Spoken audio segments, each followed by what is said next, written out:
Dear colleagues, my name is Anastasia Larionova. I am a research engineer at Bykov Institute of Metallurgy and Materials Science, Russian Academy of Sciences. Today, I'd like to introduce you to our work on physical-based parameters of statistical strength distributions. On this slide, you can see a short outline of the report.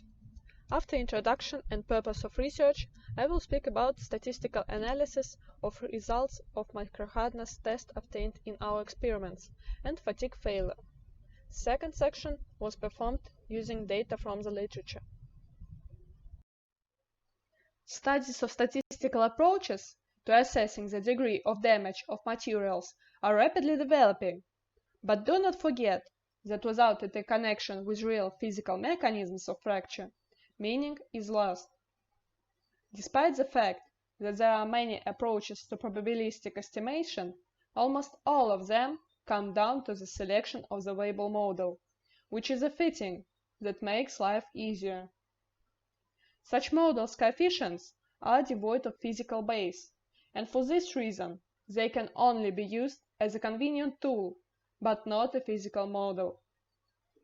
This fact was pointed out in 1968 by Alfred Freudenthal, who said that the use of such distributions is motivated only by their flexibility, providing proper approximation. The search for physical-based statistical models is necessary to find a connection between statistical characteristics and strength properties, and consequently, fracture mechanism.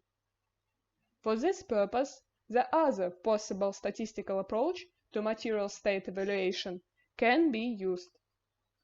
This method is based on using inverse coordinates for cumulative distribution curves and exponential function for its description. The alternative method was proposed by Lyudmila Botvina and Yulia DEMINA in 2009. In their work dedicated to fatigue failure analysis, it was shown that use of the proposed approach is more simple and slope coefficient of cumulative distributions, gamma, has physical meaning. This coefficient depends on stress amplitude during fatigue loading. On the slide, the results of using this approach can be seen. For this purpose, Botvina and DEMINA used data obtained by Zakharova and Okada et al. It follows from the slide that cumulative distributions of fatigue failure probability plotted in inverse coordinates are well described by simple exponential relation, solid curves on these graphs, and the slope coefficient, gamma, of these distributions is also related to the stress amplitude of the fatigue tests by an exponential relation. In other words, the gamma coefficient allows you to associate statistical distributions with the amplitude of loading, and therefore with the fracture mechanism. Thus, the aim of the study is application of statistical assessment of the material state by a method of inverse coordinates to analysis of microhardness and fatigue properties of different materials. The first section is dedicated to statistical approach in microhardness testing of materials. It is obvious that microhardness values vary dramatically even in the same zone of microhardness measurements, so the solution lies in statistics. I will say some words about the experiment that was held by researchers of our laboratory. The specimen of low-carbon steel was divided into 10 zones and then subjected to static tensile test. After specimen fracture, in each zone, ultrasonic parameter and reduction of area were measured, and 100 of microhardness measurements were done. After that, specimen was cut and grain aspect ratio was measured in the same sections for evaluation of specimen local deformation. In the table on this slide, you can see the average microhardness values, ultrasonic attenuation coefficients, and reduction of area measured in different distance from fracture surface. Further, I will show that the results of these measurements will allow us to relate the parameter of non-destructive testing, namely the attenuation coefficient of ultrasound, and the local deformation of grains in each specimen section with the characteristic of cumulative distributions. On the present slide, microhardness measurements results are represented as cumulative distributions. The main idea is that the meaningful parameter is the slope of such cumulative distributions. It follows from the graph that when the investigated region approaches the fracture surface, the slope of such cumulative microhardness curves increases, which indicates a general increase in the level of microhardness due to hardening of the material.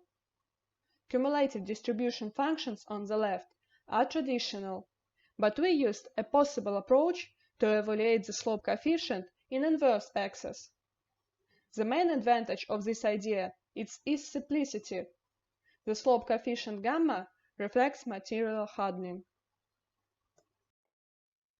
Finally, after detailed study of the characteristics of the specimen, we can proceed to establish the dependencies. The slide shows changes in the studied characteristics from local reduction of area of the specimen. On both graphs, you can see that with the same reduction percentage, which corresponds to the beginning of intense snacking, there is a sharp jump in the value of one or another characteristic, which provides the basis for the further establishment of dependencies. After that, it was established that gamma parameter is related to non-destructive methods parameters. It is highly correlated with attenuation coefficient of ultrasonic waves and grain aspect ratio, which supports the idea of gamma being representative parameter. So, change in the slope of cumulative distributions reflects full state of material, including its physical, mechanical, and structural properties. This important fact can lead to future development of research on the relationship of statistical estimation methods and non-destructive testing methods that will possibly allow to lower number of experiments to determine statistical fracture data and make it possible to evaluate the material state and fracture probability during operation. The next section will be about using proposed statistical approach in fatigue failure. For this purpose, data from the literature was used. The authors, Sakai and Fujitani, used 20 alumina ceramic specimens for fatigue testing per each stress amplitude, and after the experimental part, the authors used standard 3-parameter Weibull distributions that are shown on the slide. Given data was used for testing alternative approach, so, on the right side of the slide, the results in the inverse coordinates are shown. Again, the results are well described by the simple exponential distributions at plotting statistical data in inverse coordinates. As in our original work, the exponential functions with meaningful slope coefficient gamma were used for description of lifetime distributions. As a result, it was proved that gamma parameter fully depends on stress amplitude that is shown on the right side of the slide. Next will be statistical approach in fatigue failure for Su-J2 steel. The experiment was carried out by Sakai and Harlow et al. The steps are the same. The authors analyzed the data using Weibull's distribution, and we applied the alternative approach. The results are shown on this slide. Lifetime cumulative distribution functions were also described as exponential functions with slope parameter gamma. It is shown that gamma stress dependence changes its slope after stress amplitude sigma 1200 megapascal. But why could this happen? The change in gamma parameter was compared to fatigue lifetime curve, and it can be noticed that in vicinity of sigma 12 or 1300 megapascal there is a discontinuity of SN curve, showing the change of fracture mechanism due to transition to gigacycle fatigue. It was established by Sakai, Tanaka, et al. That fracture initiation changes from surface to fish-eye type. The slope coefficient gamma is sensitive to such discontinuity of SN curve, proving that it can serve as an informative parameter in fracture mechanism identification. For describing the dependence of gamma parameter on number of cycles, we also decided to apply Wöhler's equation, typically used for SN curves description. So, the results can be seen on the slide. It was found that gamma curve corresponds with this equation well in surface fracture region, from sigma 13 to 3500 megapascal. It is supposed that it will also be applicable to fish-eye zone, but unfortunately it was not proved due to lack of given data. Therefore, by using such technique, it could also be easy to identify the change in fracture mechanism by change in the slope of Wöhler's curve.